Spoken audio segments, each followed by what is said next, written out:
नमस्कार दोस्तों आज की इस वीडियो में हम लोग सर्वप्रथम बिहार कला संस्कृति का रिवीजन करेंगे तथा ध्यान रहे जैसे बिहार कला संस्कृति रिवीजन उसके जस्ट बाद हम लोग प्रमुख बिहार के शासक और उनके द्वारा गठित जो वहाँ की राजधानियाँ बनाई गई थी जो हर एग्जाम में पूछा जाता है उसके बारे में डिस्कस करेंगे तथा उसके तत्पश्चात हम बिहार को एक ऐतिहासिक घटनाक्रम के रूप में अर्थात वार्षिक तरीके से बिहार का रिवीजन करेंगे।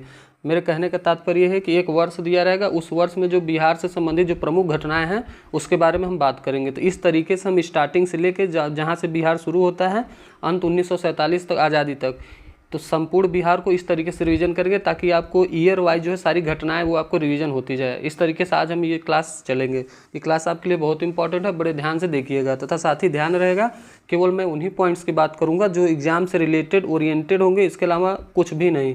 मतलब जितने भी पॉइंट्स हो वो आपको आने चाहिए। अगर आपको नहीं आता तो उसको आप लर्न करने के बाद ही आगे बढ़िएगा। इस क्लास को रिवीजन के तौर पे लीजिएगा। जितने पॉइंट्स मैं बताऊँ आप ऐसे सोचिएगा कि आप खुद से उसका आकलन कीजिए ये आपको आता है या नहीं आता। अगर आपको नहीं आता तो आप तुरंत उसको याद कर लीजिएगा, अगर आता है तो ये बहुत अच्छी बात है। तो आइए समय का ध्यान रखते हुए हम लोग इस क्लास को शुरू करेंगे और सर्वप्रथम हम लोग बिहार कला संस्कृति का रिवीजन करेंगे।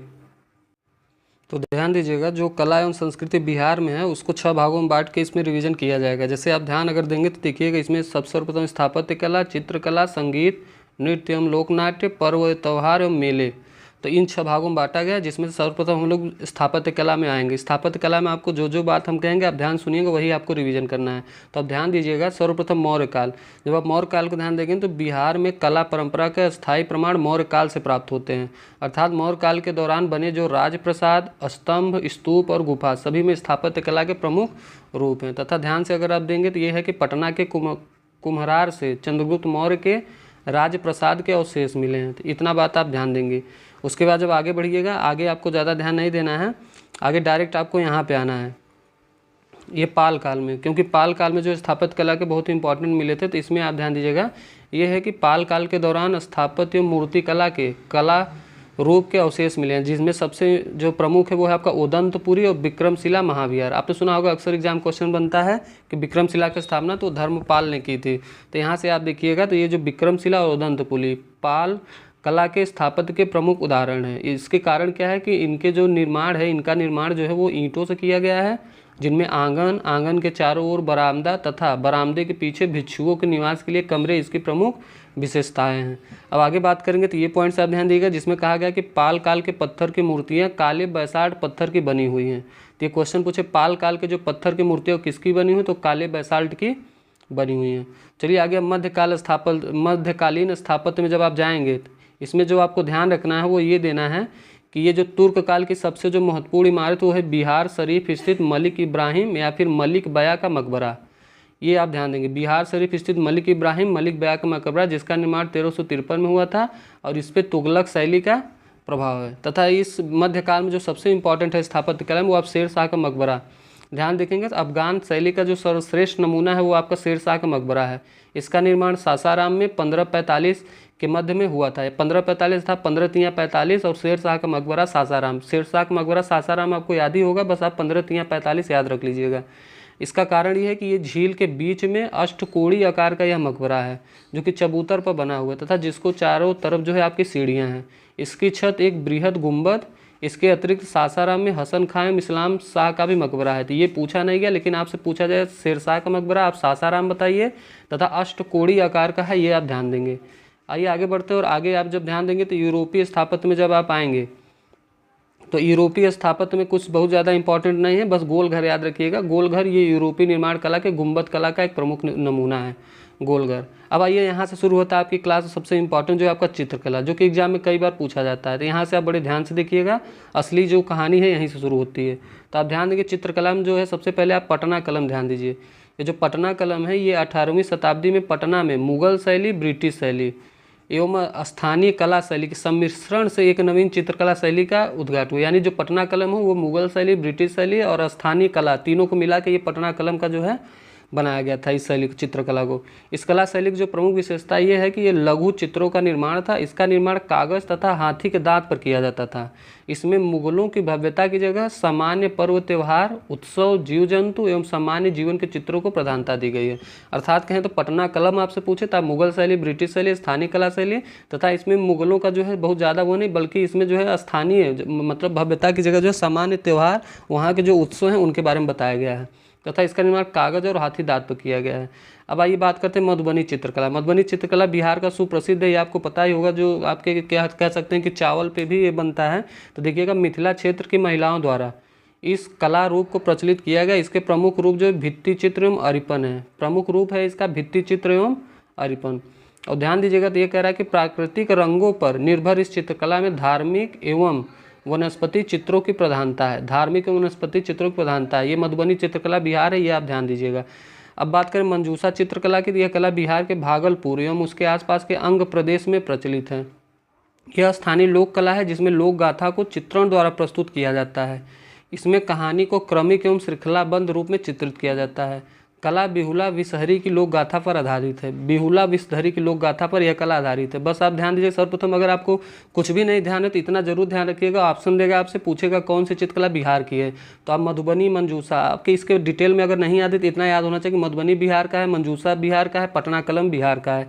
अब आगे आप देखिएगा तो ये देखिए थंका चित्रकला, ये दोनों आप ध्यान देंगे तो ये जो थंका चित्रकला ये इसलिए इंपॉर्टेंट है कि गौतम बुद्ध के जीवन एवं उनके शिक्षाओं से संबंधित चित्रकला को थंका चित्रकला कहा जाता है। अगर आपसे थंका चित्रकला भी पूछ ले तो आप ध्यान दीजिएगा गौतम बुद्ध के जीवन और शिक्षा से संबंधित चित्रकला थंका चित्रकला है। थंका होता क्या है, तो ये तिब्बती भाषा का शब्द है जिसका अर्थ होता है कि जिसे लपेटा जा सके। थंका जिसे लपेटा जा सके। थंका चित्रकला भारतीय तिब्बती संस्कृतियों का सम्मिश्रण शैली है। अब थंका याद रखिएगा, ये गौतम बुद्ध के जीवन और उनके शिक्षा संबंधित चित्रकला है। अब जाटोपाडिया चित्रकला देखिएगा, यह संथाल जनजाति क्षेत्र के रीति रिवाजों धार्मिक मान्यताओं पर आधारित चित्रकला शैली है। जनजातियों द्वारा कपड़े या कागज पर जादू पाटिया चित्रकारी की जाती है। मतलब जो जादू पाटिया चित्रकला, ये संथाल से, आपने संथाल विद्रोह के बारे में सुना होगा, 1855 जो हुआ था, जिसे हुल विद्रोह भी कहते हैं, लेकिन यहाँ पे इनकी चित्रकला के बारे में याद रखेंगे, संथाल जाटोपाडिया चित्रकला। तो इतनी बातें आप इसमें ध्यान रखेंगे। आप ध्यान दीजिएगा पटना कलम, मधुबनी, मंजूषा, थंका और जाटोपाडिया चित्रकला। अब आइए संगीत कला देखिएगा। बिहार में संगीत कला जो इंपॉर्टेंट है, देखिएगा बिहार में उत्सव, त्योहारों एवं शुभ अवसरों पर स्थानीय संगीत का प्रचलन रहा है, जिसमें देखिए चैता, ध्यान दीजिए, ये जो चैता है ये आप इसको चैता चैत माह से याद रखिएगा। ये तो आपको याद रखने में कोई परेशानी नहीं होगी। ये लोकगीत है चैता, जो चैत माह में गाया जाता है, तथा फाग देखिए, फाग ये फागुन माह में होली के अवसर पर गाया जाता है। अर्थात आप उत्तर प्रदेश और उत्तर भारत में देखेंगे जिसे फगुआ भी कहा जाता है, तो बिहार में इसे फाग कहा जाता है, जो फागुन माह में होली के अवसर पर गाया जाता है। फाग, फगुआ, फागुन तीनों आप ध्यान दीजिएगा। चैता आप माह से याद रखिए, चैत माह में। अब बात करें कजरी।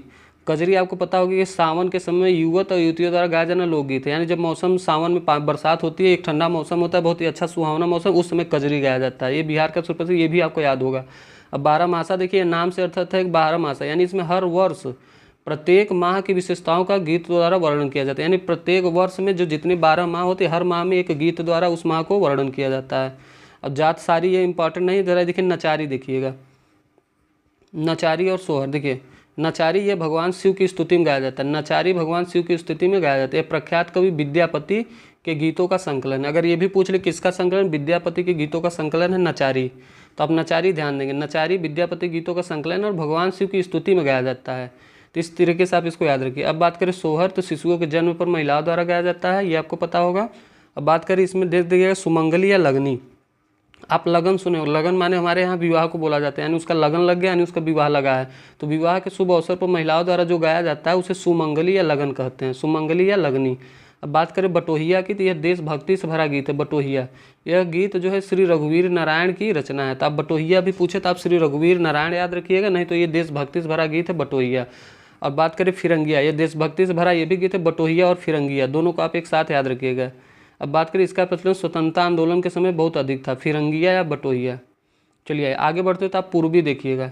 पूर्वी में कह रहा है कि इसमें जो है बिरहिनियाँ अपनी दयनीय स्थिति का वर्णन गीत द्वारा करती है। बिरहिनियाँ अपनी दयनीय स्थिति का वर्णन पूर्वी गीत द्वारा करती हैं। तब बात करें लोकगीतों में आप सबसे इंपॉर्टेंट जरा एक बार फिर से देखिएगा, ये चैत याद रखिएगा, चैत माह में फाग, फागुन में कजरी, सावन के समय गाया जाता है। 12 मासा, हर माह में एक गीत। जांतसारी, ये महिलाओं द्वारा चक्की तथा जांता का उपयोग करते समय गाया जाना लोकगीत, लेकिन ये पूछा नहीं गया, लेकिन नचारी आपसे पूछा गया है।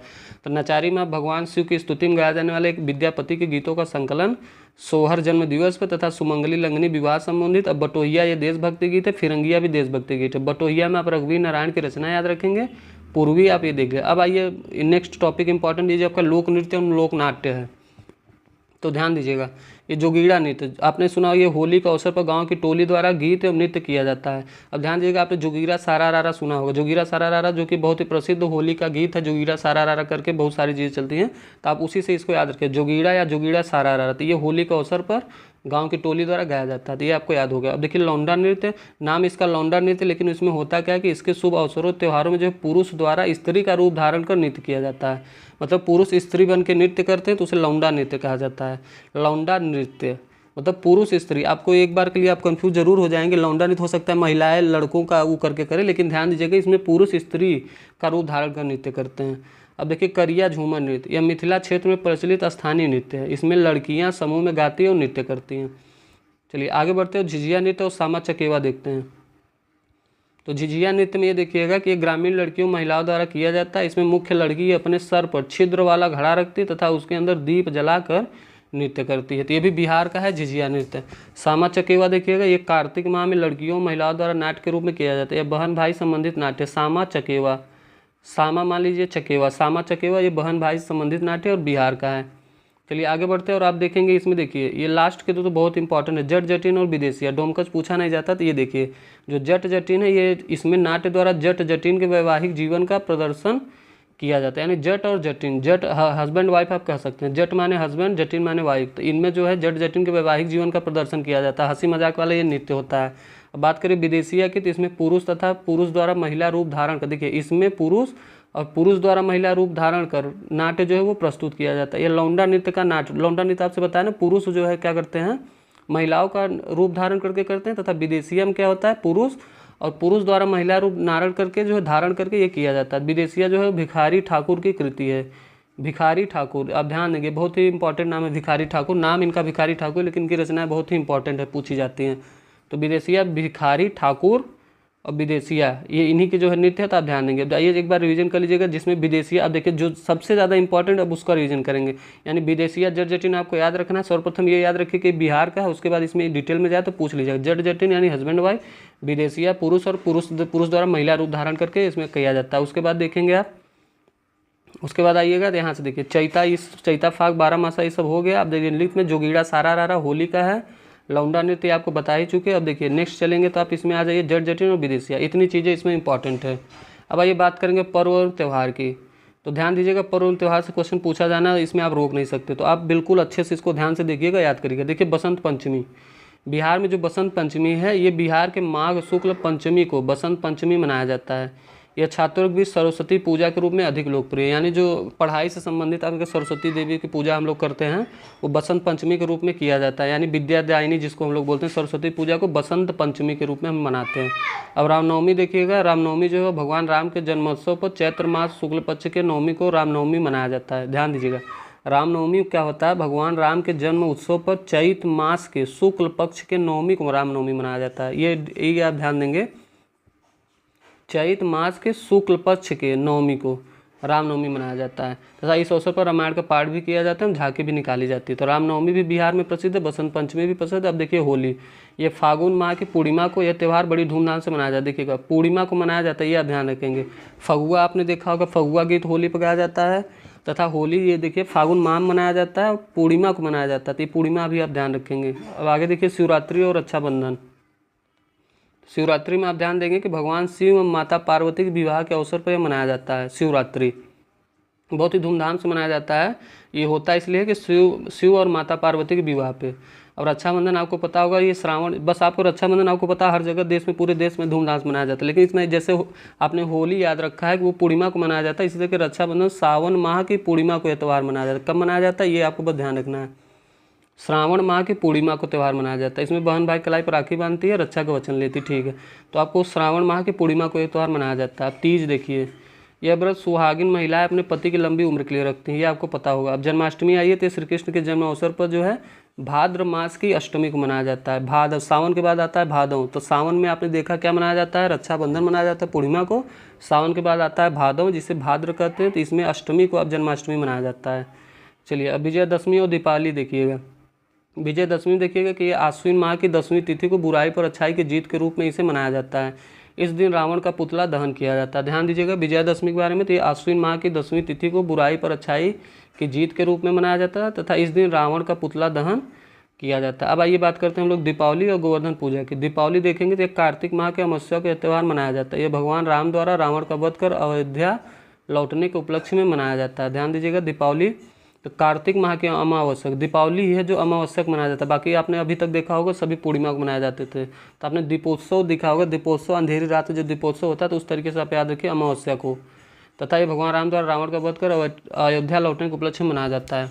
आइए आगे बढ़ते हैं गोवर्धन पूजा और छठ पूजा। छठ पूजा तो आप बिल्कुल ही इसको मिसअंडरस्टैंड नहीं कर सकते। ये बिहार का सबसे प्रमुख त्यौहार है जो कार्तिक मास की 5वीं एवं छठी तिथि को मनाया जाता है, इसीलिए इसे छठ भी कहा जाता है।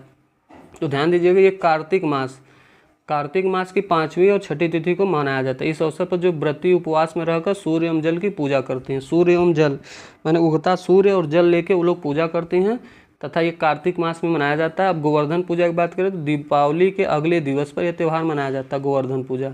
इस दिन जो है घर में गाय बैल आदि पशुओं की पूजा की जाती है। तो इतने त्यौहार जो है आप देखेंगे। अब देखिए इसमें और भी 2-3 इंपॉर्टेंट है, जिसमें आप गुरु गोविंद सिंह जयंती, महावीर जयंती, बुद्ध जयंती, ये तीनों ये बहुत इंपॉर्टेंट है। देखिए गुरु गोविंद सिंह जो जयंती है, आपको पता होगा कि सिखों के जो 10वें गुरु थे गुरु गोविंद सिंह जी थे। इनका जन्म जो है पटना में हुआ था और तथा ये कह रहा है कि जन्म दिवस पर शोभा यात्रा निकाल कर इसे मनाया जाता है। गोविंद सिंह का जन्म स्थान जो है पटना बिहार में है। अब आपको पता होगा ये 9वें गुरु थे आपके तेग बहादुर के पुत्र थे गुरु गोविंद सिंह, जो आपके 10वें गुरु बने थे। तो इतनी बातें आप ध्यान देंगे और याद रखिए कि इनका जन्म पूछा जाता है जो कि पटना में है तथा इनका गोविंद सिंह जयंती भी जो मनाई जाती है। महावीर जयंती देखिए ये वो महावीर की बात कर रहा है जो आपके महावीर जो 24वें तीर्थंकर थे, जिसे वास्तविक संस्थापक भी माना जाता है जैन धर्म का। जैन धर्म के 24वें तीर्थंकर भगवान महावीर स्वामी के जन्म के अवसर पर चैत्र मास में मनाया जाता है। ये चैत्र माह कह लीजिए, चैत्र माह में मनाया जाता है। तो ध्यान दीजिएगा महावीर जयंती जैन धर्म के 24वें तीर्थंकर भगवान महावीर स्वामी के जन्म के अवसर पर चैत्र माह में मनाया जाता है। बुद्ध जयंती देखिए, बुद्ध जयंती ये पूर्णिमा को भगवान बुद्ध के जन्म के अवसर पर बुद्ध जयंती मनाई जाती है। ये बैसाख पूर्णिमा याद रखिएगा। बैसाख पूर्णिमा को भगवान ऐसा कहा जाता है कि जो पूर्णिमा बैसाख पूर्णिमा इनका जन्म, मृत्यु और ज्ञान की प्राप्ति तीनों एक दिन हुई थी। इस वजह से जो है बुद्ध जयंती हम लोग बैसाख पूर्णिमा को भगवान बुद्ध के जन्म के अवसर पर मनाते हैं। तो अब आइए इसमें एक बार रिवीजन, जब फास्ट रिवीजन करिएगा जो पर्व और त्यौहार है। आप ध्यान दीजिएगा बसंत पंचमी, सरस्वती पूजा तथा रामनवमी भगवान राम का जो है वापसी में चैत्र मास शुक्ल पक्ष में मनाया जाता है। तथा होली आपको पता होगा फागुन माह की पूर्णिमा को। शिवरात्रि ये जो है माता सीता परिवार तथा रक्षाबंधन सावन माह की पूर्णिमा को। रामनवमी और होली जो है फागुन की पूर्णिमा, रक्षाबंधन सावन की पूर्णिमा। अब तीज देखिएगा, तीज के बारे में सुहागन महिलाएं पति की लंबी उम्र के लिए। जन्माष्टमी श्री कृष्ण के जन्म पर भादव मास में अष्टमी को मनाया जाता है, भादव मास की अष्टमी को। तथा अगला देखिए विजयदशमी, रावण के पुतला दहन किया जाता है, बुराई पर अच्छाई की। दीपावली आपको पता होगा कार्तिक माह अमावस्या को दीपावली। गोवर्धन पूजा दीपावली के अगले जस्ट दिन पूजा की जाती है। छठ पूजा बिहार का सबसे प्रमुख है, सूर्य जल की पूजा। तथा गुरु गोविंद सिंह जयंती आप पता होगा ये 10वें गुरु थे तथा ये जन्म स्थान पटना है इनका। महावीर जयंती जो है वो 24वें तीर्थंकर जन्म जो है चैत्र माह में मनाया जाता है, चैत्र माह में। तथा बुद्ध जयंती बैसाख पूर्णिमा आप याद रखिए। चलिए आगे अब मेला देखिए। बिहार में जो मेला प्रमुख मेला है उनमें जो सबसे इम्पॉर्टेंट है हम उन्हीं की बात करेंगे। तो अगर आप ध्यान से देखेंगे तो ये है कि हरिहर क्षेत्र मेला। तो ध्यान दीजिएगा ये जो हरिहर क्षेत्र मेला है ये एशिया का सबसे बड़ा पशु मेला सोनपुर है। सोनपुर में आप जानते होंगे ये एशिया का सबसे बड़ा पशु मेला है जो गंडक नदी के किनारे आयोजित किया जाता है। कहाँ पे? गंडक नदी किनारे। ये सोनपुर मेला के नाम से भी प्रसिद्ध है, यानी पशुओं का मेला सोनपुर मेला बिहार में, हरिहर क्षेत्र मेला गंडक नदी किनारे। आगे देखिएगा तो वैशाली का मेला, ये महावीर की जन्मस्थली में चैत्र मास में वैशाली मेले का आयोजन किया जाता है। वैशाली का मेला महावीर की जन्म जयंती जो चैत्र मास में वैशाली मेला किया जाता है। तथा जानकी मेला देखिएगा, जानकी मेला ये सीतामढ़ी में सीता माता की जन्मस्थली पर चैत्र मास में जानकी मेला का आयोजन किया जाता है। चलिए आगे बढ़ते हैं। तो आप आगे जब देखेंगे तो यहाँ आ जाइए मलमास मेला। ध्यान दीजिएगा ये जो मलमास मेला है ये है राजगीर में। मलमास माह में लाखों भक्त जो है गर्म पानी के झरने में स्नान करने एवं पूजा करने आते हैं। तो ये राजगीर में मनाया जाता है मलमास मेला। खासियत ये है कि गर्म पानी में लाखों भक्त जो है स्नान करते हैं। मंदार मेला देखिएगा, जो मंदार मेला है वो बांका जिले में होता है, तथा पितृपक्ष मेला सौराष्ट्र मेला। अब देखिए सौराष्ट्र मेला भी इम्पॉर्टेंट है। ये जो सौराष्ट्र मेला है ये मिथिलांचल मधुबनी में शादी विवाह को सुगम बनाने के लिए इस मेले का आयोजन किया जाता है। यह मेला प्रतिवर्ष ज्येष्ठ या आषाढ़ माह में लगता है। इसमें पिता अपनी पुत्री के लिए योग्य वर को चुनते हैं। सौराष्ट्र मेला की खासियत है कि पिता जो है पुत्री के लिए योग्य वर चुनते हैं तथा शादी विवाह को सुगम बनाने के लिए इस मेले का आयोजन होता है। ये मिथिलांचल यानी मधुबनी यह मेला प्रतिवर्ष ज्येष्ठ या आषाढ़ माह में होता है। तो इतनी बात आप ध्यान देंगे। आइए इसका रिवीजन कर लेते हैं फास्ट तरीके से। तो सबसे जो इम्पोर्टेंट बात याद रखने वाली है वो आपका हरिहर मेला, सोनपुर मेला, ध्यान रखिएगा, गंडक नदी किनारे। कार्तिक पूर्णिमा का मेला है जो है सोनपुर में जो है गंगा स्नान के रूप में लगता है। इस दिन लोग गंगा स्नान कर हरिहर नाथ की पूजा करते हैं। इसी दिन सोनपुर मेला एक मास के लिए प्रारंभ होता है। इस दिन हरिहर क्षेत्र मेला जो है मनाते हैं। अब देखिए वैशाली का मेला, यह महावीर की जन्मस्थली में चैत मास में मनाया जाता है। जानकी मेला के बारे में बात कर चुके हैं, तो इतनी बातें आप ध्यान देंगे। चलिए आइए इसके बाद जैसा कि उन्होंने बोला इतने सारे रिवीजन करने के बाद ये हम बात करेंगे प्रमुख जो वहाँ के शासक हैं बिहार के, उनके द्वारा गठित राजधानियों के बारे में। तो आइए उसका जस्ट रिवीजन करते हैं बहुत ही कम समय में, तो ध्यान दीजिएगा। आइए देखिएगा, सर्वप्रथम इसमें आप देखिएगा बृहदत्त। बृहदत्त के बारे में आपको बता ही चुके, ये वो बृहदत्त मौर्य काल वाले बृहदत्त नहीं है, ये जरासंध के पुत्र हैं जिसकी हत्या भीम ने की थी। तो ये जो बृहदत्त ने इसने राजधानी गिरिब्रज या राजगिरी बनाई थी। मगध की ये पहली राजधानी भी है, तो आप ध्यान दीजिएगा गिरिब्रज और राजगिरी ये बृहदत्त थे। उसके बाद जो है हर्यक वंश का स्थापना होता है जिसकी स्थापना बिंबिसार ने की थी बिहार में। तो बिंबिसार ने क्या किया था, कोई भी चेंज नहीं किया, तो वो गिरिब्रज और राजगिरी को अपनी राजधानी बनाई थी। तो ध्यान दीजिएगा, आपसे बृहदत्त पूछे या बिंबिसार, ब से ये भी ब से शुरू होता है, बिंबिसार, दोनों ने क्या रखा है, राजगिरी गिरिब्रज। तो ये देख रहे अब चेंज होता है जब यहाँ पे आता है उदयन। उदयन के बारे में आप ध्यान दीजिएगा, तो ये बृहदत्त ये जो बिंबिसार था इसका पुत्र था अजातशत्रु का पुत्र था उदयन। ये हर्यक वंश के ही तीनों शासक थे। तो उदयन ने क्या किया, उदयन ने चेंज करके जो राजधानी थी उसको आपका पाटलिपुत्र बना दिया। तो उदयन ध्यान दीजिएगा यहाँ से चेंज होता है। तो आप इसमें अभी हम बताएंगे भी कैसे आप याद रखेंगे। तो उदयन का नाम आप ध्यान दीजिएगा, उदयन ने पाटलिपुत्र बनाया। फिर उसको उदयन के बाद आज शुरू होता है आपका शिशुनाग वंश। तो शिशुनाग वंश ने क्या किया, उसकी राजधानी जो है वैशाली बना दी। शिशुनाग ने वैशाली बना दी। अब देखिएगा कालाशोक, नंदवंश, मौर्य वंश, इन तीनों को आप ध्यान से अगर देखेंगे तो कालाशोक हैं और नंदवंश है और मौर्य वंश है, तीनों ने जो है पाटलिपुत्र बनाया और उदयन, इन चार का नाम आप ध्यान दीजिएगा। इन चारों को जब आप ध्यान देंगे तो ध्यान से देखिएगा, तो उदयन ने पाटलिपुत्र सबसे पहले चेंज किया था। उसके बाद शिशुनाग है, उन्होंने वैशाली सबसे अलग बनाया। वैशाली को आप ध्यान देंगे तो और किसी ने नहीं बनाया, खाली शिशुनाग यानी जो वैशाली से आप विष का याद रखिएगा, वैशाली में विष आता है और शिशुनाग के नाम में जो है नाग आपको दिख रहा होता है, नाग और विष, इसका संबंध आप जो है क्रिएट करिएगा और इसको इस तरीके से याद रखिएगा। मैंने भी इसको ऐसे ही ध्यान दिया, तो शिशु, नाग और वैश या विष या वैशाली कर लीजिएगा। तो इसने इसकी राजधानी वैशाली बनाई। बाकी उदयन देख लीजिए, नंद वंश देख लीजिए, मौर्य वंश देख लीजिए, कालाशोक देख लीजिए, इन चारों ने जो है पाटलिपुत्र इसकी राजधानी बनाई तथा उसके बाद गुप्त वंश आप याद रखेंगे, गुप्त वंश ने भी पाटलिपुत्र ही राजधानी बनाई। तो ये 5 बार जो है प से 5 और प से पाटलिपुत्र यानी पाटलिपुत्र कुल 5 बार राजधानी बनाई गई, जिसमें आप उदयन नाम याद रखिए, उदयन, उसके बाद कालाशोक, नंदवंश, मौर्य वंश और आपका आता है गुप्त वंश। तो इतनी वंश जो है ये पाटलिपुत्र राजधानी बनाई। जब आपको ध्यान देना है खाली किसका, वो है आपका बिंबिसार, बृहदत्त ने राजगिरी बनाई, ये आपने देख ही चुका है जब बात करेंगे। और वैशाली, शिशुनाग, नाग और विष याद रखिए। तथा अब आइए कुषाण वंश, जो कनिष्क ने इसकी स्थापना की थी कुषाण वंश की। तो कनिष्क मथुरा को जो है बहुत ही ज़्यादा मानता था, मथुरा में उसने बहुत ज़्यादा मतलब परिवर्तन भी किया था। तो कनिष्क से मथुरा बहुत प्रसिद्ध है, तो इसने पुरुषपुर एवं मथुरा को अपनी राजधानी बनाई थी। अब एक नाम है देखिए पाल वंश। पाल वंश के बारे में आपको पता होगा, तो पाल वंश ने अपनी राजधानी मुंगेर की। यानी आपको याद क्या रखना है, अब देखिए कैसे करेंगे, तो आप इसमें ध्यान दीजिएगा। इसमें आप बृहदत्त और बिंबिसार स्टार्टिंग के ही 2 शासक थे। इसने राजगिरी, मगध की राजधानी जो है वो राजगिरी या गिरिब्रज बनाई, ये आपको तो भूलेंगे नहीं। अब बात करेंगे इसके अलावा आपको शिशुनाग वैशाली वाला याद रखना है, शिशुनाग वैशाली वाला। और उसके बाद आप ध्यान देंगे तो यहाँ पे कुषाण मथुरा आपको याद ही होगा, कुषाण वंश कनिष्क मथुरा में प्रसिद्ध था। अब फिर उसके बाद आप पाल वंश ध्यान दीजिएगा, पाल वंश ने मुंगेर रखी। इसके बाद आपको कोई भी शासक पूछेगा तो आप पाटलिपुत्र आपको लगाना, चाहे गुप्त वंश हो, चाहे मौर्य वंश हो, नंद वंश हो, कालाशोक हो, या फिर एक आपने क्या देखा था ऊपर जाके उदयन। तो इन सभी ने जो है ऐसा रखा था। अब देखिए इस वंश की बात करें तो देखिए एक क्रम में वंश भी दिया गया, आपको पता होगा। सबसे पहले जो है बृहदत्त आया था जो कि जरासंध का पुत्र, उसके बाद आया हर्यक वंश। हर्यवंश वंश की स्थापना जो बिंबिसार ने की, उसके बाद इसी का पुत्र आपका अजातशत्रु था, अजातशत्रु का पुत्र था उदयन। ये जो है दोनों तीनों जो है हर्यक वंश थे। इसके बाद शिशुनाग वंश आता है, तो शिशुनाग ने जिसने शिशुनाग वंश की स्थापना की थी, शिशुनाग वंश आता है। इसी समय में कालाशोक भी इसी वंश का शासक था। उसके बाद नंद वंश शुरू होता है, जिसकी स्थापना महापद्मनंद ने की थी, तथा नंद वंश में भी आप घनानंद को जानते होंगे, जिसकी हत्या चंद्रगुप्त मौर्य ने करके मौर्य वंश की स्थापना की। तो मौर्य वंश काफ़ी दिनों तक चला। उसके बाद आपका कुषाण वंश आता है, जिस कनिष्क ने कुषाण वंश की स्थापना की। उसके बाद फिर आता है आपका गुप्त वंश। गुप्त वंश में भी आपने वो नाम सुना होगा, चंद्रगुप्त प्रथम, श्रीगुप्त ने इसकी स्थापना की, लेकिन वास्तविक संस्थापक जो चंद्रगुप्त फर्स्ट को माना जाता है। तो इसमें चंद्रगुप्त द्वितीय, समुद्रगुप्त, कुमारगुप्त आदि आए। तो उसके बाद आपका आता है पाल वंश।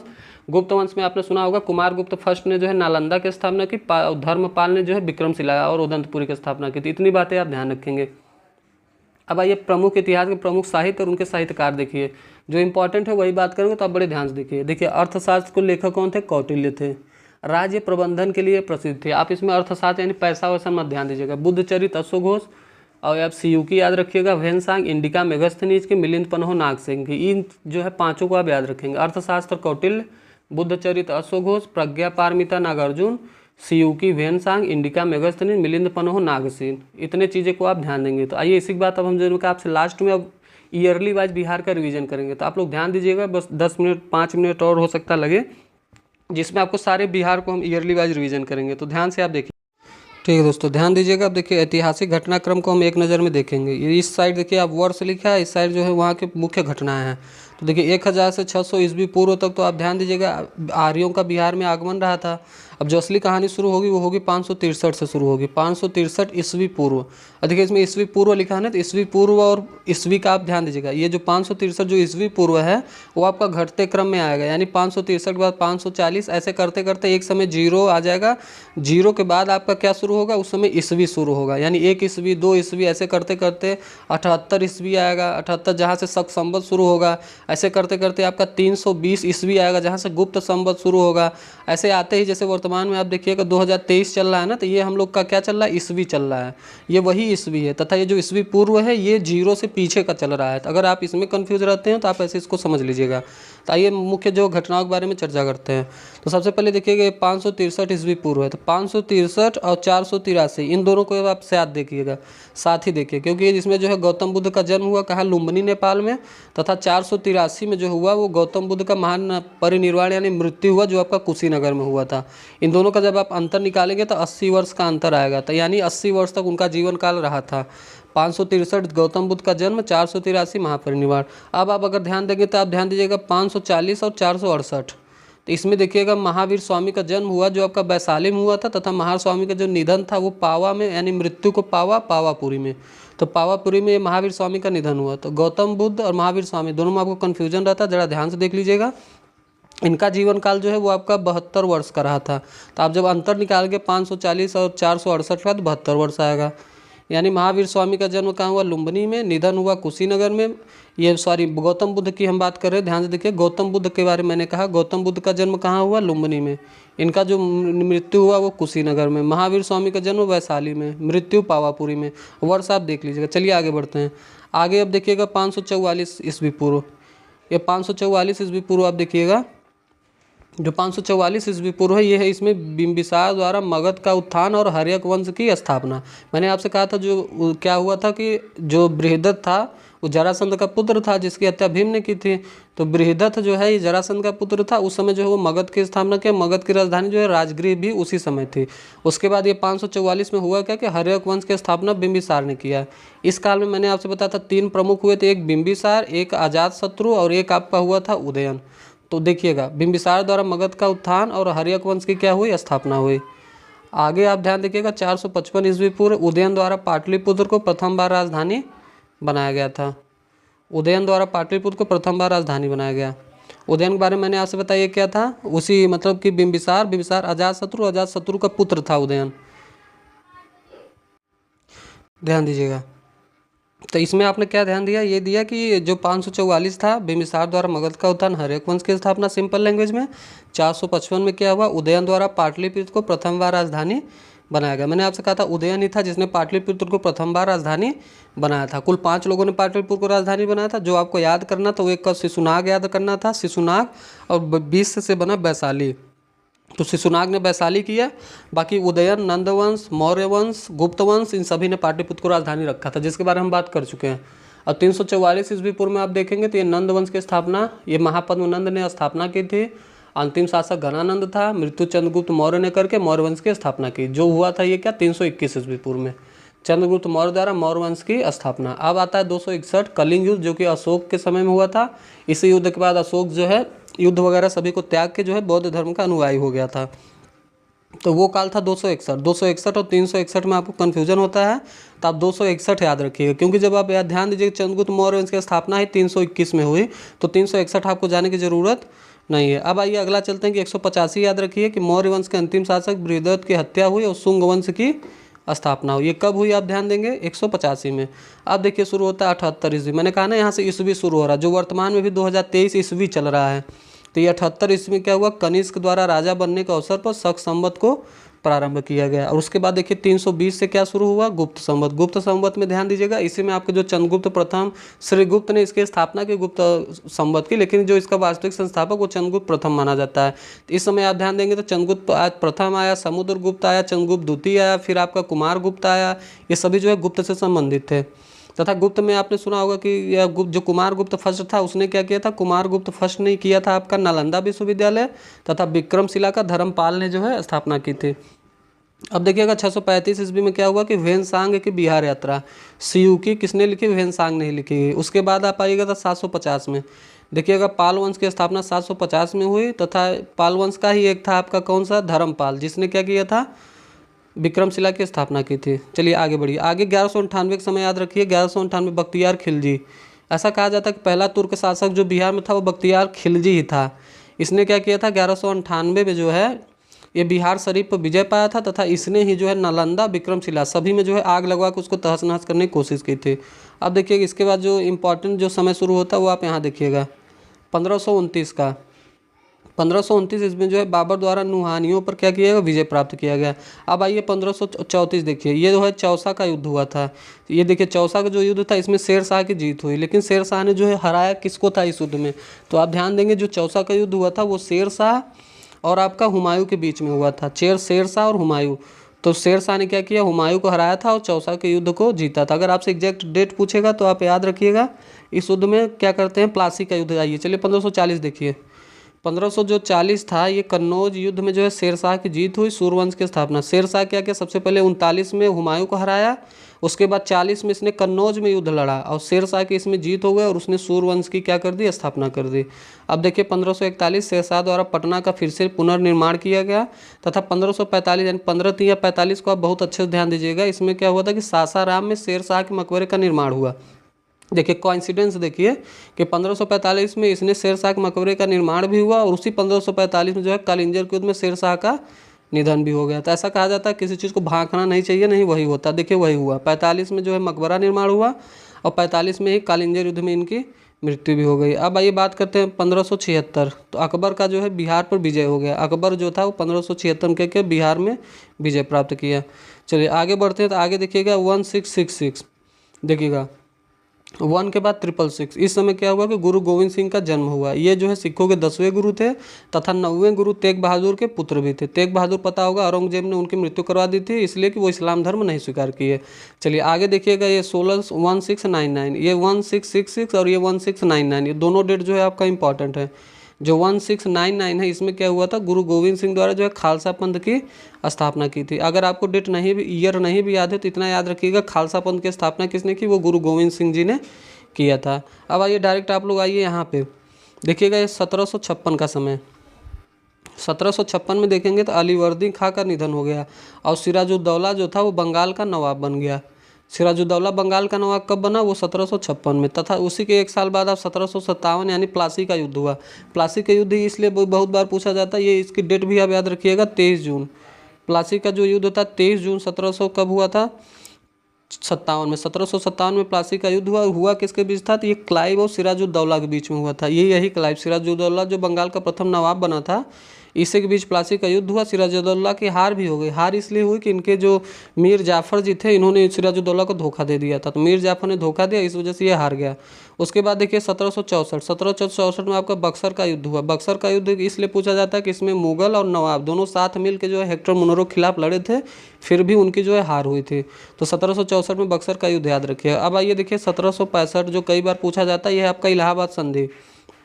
पूछा जाता है कि इलाहाबाद की जो संधि थी जो 1765 में, किसके बीच हुई थी। ये आपका क्लाइव और शाह आलम द्वितीय जो मुगल शासक था, ध्यान दीजिएगा। आपका क्लाइव एक तो क्लाइव हो गया 1765 में, दूसरे थे शाह आलम द्वितीय, और शाह आलम जो द्वितीय थे मुगल के थे। तो ये जो इलाहाबाद की संधि इन्हीं के बीच में हुई थी। अब आइए अगला जब देखेंगे आपसे जो पूछा जाता है वो आपका संथाल विद्रोह पूछा जाता है। संथाल विद्रोह और वहाबी आंदोलन। तो जो वहाबी आंदोलन था वो 1821 में हुआ था। संथाल विद्रोह जिसे हुल विद्रोह भी कहा जाता है, तो ये आपका 1855-56 में हुआ था। देखिए संथाल विद्रोह और मुजफ्फरपुर में लोटा विद्रोह दोनों एक साथ रखिए।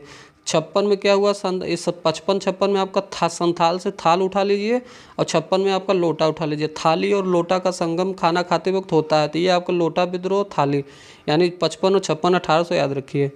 चलिए अब देखिए 1757 में देवघर में बिहार में 1857 की क्रांति का जो प्रसार, ये कहाँ से हुआ, देवघर से। 1857 की क्रांति बिहार में कहाँ से शुरू हुई, आपका देवघर से शुरू हुई। चलिए अगला डेट आप याद रखिएगा 1884 का। इस समय जो है राजेंद्र प्रसाद जी का जन्म हुआ, कहाँ पे, जीरादेई सिवान में। वो जन्म पूछा जाता है, तो ये राजेंद्र प्रसाद जी प्रथम जो है राष्ट्रपति भारत के, और संविधान सभा के ये अस्थायी अध्यक्ष जो है वो 11 दिसंबर को भी बनाए गए थे। इतनी बातें ध्यान देंगे। अब जो मोस्ट इंपॉर्टेंट शुरू होता है वो है आपका 1899 या 1900। इसमें जो है बिरसा मुंडा, जिसे मुंडा विद्रोह और मुंडा आंदोलन भी जाना जाता है, तो उस समय जो है ये बिरसा मुंडा आंदोलन ये कब हुआ था, 1899 में हुआ था। अब आइए 1906 में देखिए, इसमें बिहार स्टूडेंट कॉन्फ्रेंस की स्थापना की गई थी। अब आगे जब बढ़ेंगे तो आप ये देख लीजिएगा, इसमें जो है 11 और 12, 11 में क्या हुआ, बिहार प्रांत बनाने की घोषणा होती है, तथा 22 मार्च 1912 को बिहार का गठन भी होता है। तो 22 मार्च को स्थापना दिवस भी मनाते हैं। अब आगे आइए 1916 देखिएगा, तो इसमें क्या हुआ, पटना उच्च न्यायालय की स्थापना हुई, तथा बिहार में होम रूल के बारे में आपको पता होगा, एनी बेसेंट और बाल गंगाधर तिलक ने जो है 1916 में शुरू किया था। 1916 में इतना आप ध्यान देंगे। अब 1917 देखिए, 16 में आपका पटना वो हाई कोर्ट बना, तथा 17 में जो है पटना विश्वविद्यालय बना। तो 16-17 एक साल के अंतर पे इनको भी आप ध्यान देंगे। अब आइए 1919 देखिए, 1919 में बिहार में जो है खिलाफत आंदोलन हुआ, स्वामी विद्यानंद के नेतृत्व में किसान आंदोलन भी चला, तथा 1920 में जो है बिहार में असहयोग आंदोलन 1920 में तो शुरू हुआ था गांधी जी द्वारा, लेकिन बिहार में भी ये शुरू हुआ 1920 में। 1921 में देखिए महात्मा गांधी द्वारा विद्यापीठ की स्थापना कहाँ हुई, 1921 में बिहार में।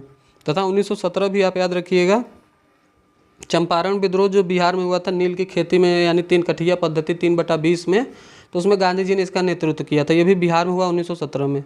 अब आगे अब जब आप देख लीजिए 1923 में क्या हुआ, बिहार में स्वराज दल का गठन हुआ। अब कहा जाता है स्वराज पार्टी का गठन हुआ आपको मोतीलाल नेहरू, चित्तरंजन दास और मोतीलाल नेहरू ने 1923 में किया। तो 1923 में ये बिहार का आपका हुआ था।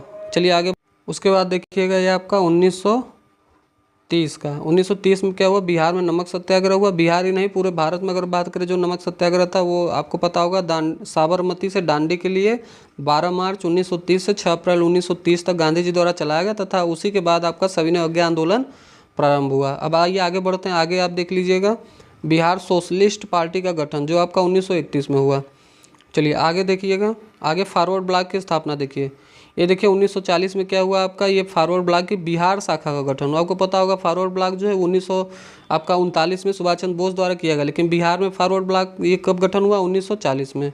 आइए 1942 का ध्यान दीजिए, भारत छोड़ो आंदोलन में जो है बिहार भी शामिल हुआ। पटना सचिवालय गोलीकांड जो था वो 11 अगस्त 1942 को हुआ, जिसमें 7 छात्र शहीद हुए। कई बार ये पूछा जाता है, पटना सचिवालय गोलीकांड, 7 छात्र शहीद हुए, जिसमें ये 11 अगस्त 1942 को। अब बात करें 1942, आपको पता होगा ऑपरेशन जीरो आवर के तहत जो है गांधी जी, राजेंद्र प्रसाद, जवाहरलाल नेहरू आज सभी को गिरफ्तार कर लिया गया, तथा गांधी जी को पूछा जाता तो आगा खां पैलेस तथा राजेंद्र प्रसाद को बांकीपुर जेल में रखा गया था। इतनी बातें आपको ध्यान देना है।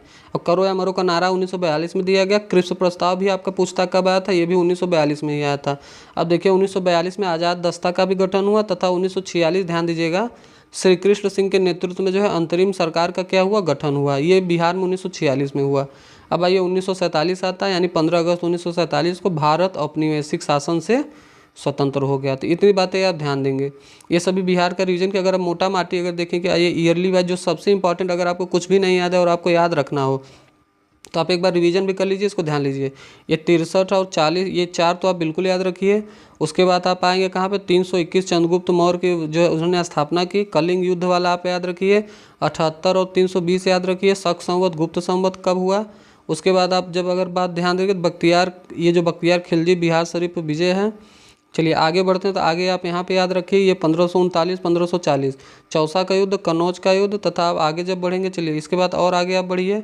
आगे जब आप यहाँ पे आएंगे तो आप ध्यान दीजिएगा, ये जो समय है 1757 प्लासी का युद्ध, 64 बक्सर का युद्ध, 65 इलाहाबाद की संधि, ये तीनों भी आपको बहुत ही इंपॉर्टेंट है, याद रखना। फिर आपका संताल विद्रोह याद रखिए। उसके बाद आइए आगे बढ़ेंगे, आगे आइएगा तो आप यहाँ पे ये डेट याद रखिए, बिरसा मुंडा वाला, राजेंद्र प्रसाद जी वाला। फिर देखेंगे कि मुजफ्फरपुर बम कांड 1908 में हुआ था, ये भी ध्यान देंगे। ये अनुशीलन समिति भी कई बार पूछा जाता है। 1913 में ये पटना में सचिंद्र नाथ सन्याल द्वारा अनुशीलन समिति का गठन किया गया। चलिए 1916 भी देखिए, पटना उच्च न्यायालय। 17 में क्या हुआ, पटना विश्वविद्यालय। आगे बढ़ते हैं तो आगे आप ध्यान देंगे, ये आपका स्वराज दल का गठन 1923 में। बिहार सोशलिस्ट पार्टी 1931 में। नमक आंदोलन आपको याद ही है। फॉरवर्ड ब्लॉक 1940 याद रखिए। उसके बाद जब आप देखेंगे तो 42 भारत छोड़ो आंदोलन ध्यान दीजिए, तथा 42 में आज़ाद दस्ता श्री कृष्ण के नेतृत्व में गठन, 1947 भारत आज़ाद। आपको ध्यान होगा तो एडुटेरिया का सभी प्रैक्टिस सेट को भी हम लोग सॉल्व कर चुके हैं, तथा रुकमणी का जो 5 ऑप्शन न्यू है उसको भी हम लोग सॉल्व कर रहे हैं। तो उन सब का भी आप रिवीजन करे होंगे। ये जो मैंने आपको रिवीजन करा है उसी बेस पर करा है, उसमें सबसे ज़्यादा इंपॉर्टेंट क्या है। तो जितनी भी बातें आपको बताया गया दोस्तों, इसको आप ज़रूर याद रखिएगा, आपको बहुत ही हेल्प देंगी ये एग्जाम में। अगर आपको याद हो तो अच्छी बात, नहीं याद हो तो आप ज़रूर इसको याद कर लीजिएगा। चलिए ठीक है, इसी के साथ अपनी तैयारी बनाए रखिए और समय का ज़रूर ध्यान रखिएगा, समय वेस्ट ना करिएगा। एक सटीक तरीके से आप ध्यान देके अपनी पढ़ाई करते रहिए, जारी रखिए। इसी के साथ दोस्तों जो है वीडियो समाप्त करते हैं। धन्यवाद, जय हिंद।